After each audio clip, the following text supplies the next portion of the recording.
നമസ്കാരം. മലയാളി വാർത്ത ലൈഫിലേക്ക് സ്വാഗതം. സന്തോഷത്തോടെ വിനോദയാത്രയ്ക്കിറങ്ങിയ ഒരു സംഘം പക്ഷേ തിരിച്ചെത്തിയത് അതിദുഃഖകരമായി. അതായത് കൂടെയുള്ള ഒരാളുടെ ജീവൻ നഷ്ടപ്പെട്ട് ആ സംഘം മടങ്ങേണ്ടി വന്നു. വയനാടുണ്ടായ അപകടം അത് ഏവരെയും നടുക്കിയിരിക്കുകയാണ്. ഈ യാത്രയ്ക്കിടെ മൂത്രമൊഴിക്കാനായി വണ്ടിയിൽ നിന്ന് പുറത്തിറങ്ങിയ യുവാവ് അബദ്ധത്തിൽ കൊക്കയിൽ വീണ് ദാരുണാന്ത്യം സംഭവിച്ചിരിക്കുകയാണ്. ഈ വാർത്തയുടെ വിശദാംശങ്ങൾ നോക്കാം. ചുരം 9-ാം വളവിന് സമീപമാണ് ഈ അപകടം ഉണ്ടായിരിക്കുന്നത്. വടകര വളയം തോടന്നൂർ വരക്കൂർ സ്വദേശിയായ അമലാണ് മരിച്ചത്. 23 വയസ്സായിരുന്നു.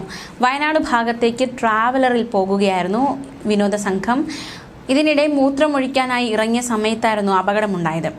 ഇന്ന് പുലർച്ചെ 1 മണിയോടെയാണ് ഇത്തരത്തിലൊരു അപകടമുണ്ടായിരിക്കുന്നത്. കോഴിക്കോട്ടെ സ്വകാര്യ സ്ഥാപനത്തിൽ ഡ്രൈവറായി ജോലി ചെയ്തിരുന്ന അമൽ സഹപ്രവർത്തകർക്കൊപ്പം വയനാട്ടിലേക്ക് വിനോദയാത്രയ്ക്ക് പുറപ്പെട്ടതാണ്. അമലടക്കം 13 പേർ വാഹനത്തിലുണ്ടായിരുന്നു. കൽപ്പറ്റയിൽ നിന്നെത്തിയ ഫയർഫോഴ്സ് സംഘമാണ് കൊക്കയിൽ നിന്നും അമലിനെ പുറത്തെടുത്തത്. മൃതദേഹം താമരശ്ശേരി താലൂക്ക് ആശുപത്രിയിലേക്ക് മാറ്റുകയുണ്ടായി. മൂത്രമൊഴിക്കാനായി വണ്ടിയിൽ നിന്ന് ഇറങ്ങിയപ്പോഴാണ് കാല് തെന്നി അബദ്ധത്തിൽ കൊക്കയിലേക്ക് വീണത്. കൊക്കയിൽ നിന്നും മൃതദേഹം പുറത്തെടുത്ത് ആശുപത്രിയിൽ എത്തിച്ചുവെങ്കിലും മരണം സംഭവിച്ചിരുന്നു. അതിദുഃഖകരമായ ഒരു അപകടമാണ് ഉണ്ടായിരിക്കുന്നത്. തീർച്ചയായിട്ടും വളരെ വേദന ഉണ്ടാക്കുന്ന ഒരു അപകടം തന്നെയാണിത്.